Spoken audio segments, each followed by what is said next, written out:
Guys பார்த்தீங்கன்னா நான் பொருள் தான் தாப்பாங்க வந்து வேறு. இப்போ பார்த்தீங்கன்னா இந்த இடத்துல வந்து பார்த்தீங்கன்னா இந்த இடத்துல வந்துடுறாங்க நிறைய பேர்.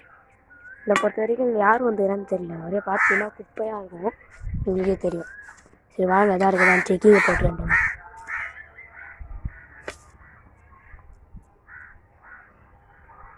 இப்போ பார்த்தீங்கன்னா இந்த என்னை பொறுத்த வரைக்கும் இங்கே எதுவுமே இல்லை நினைக்கிறேன். அவ்வளோதான்.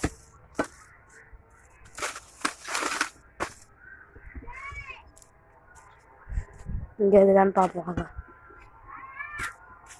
இந்த இடத்துல தான் பொருள் தான் பார்ப்போம்.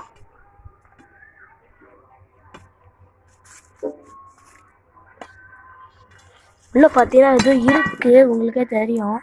அத்தில எவ்வளோ இது எடுத்தான்னு பாரு. 5 ரூபா. போகும்போது ஒரு ரசனா வாங்கிட்டு போயிட வேண்டியதான். ஆ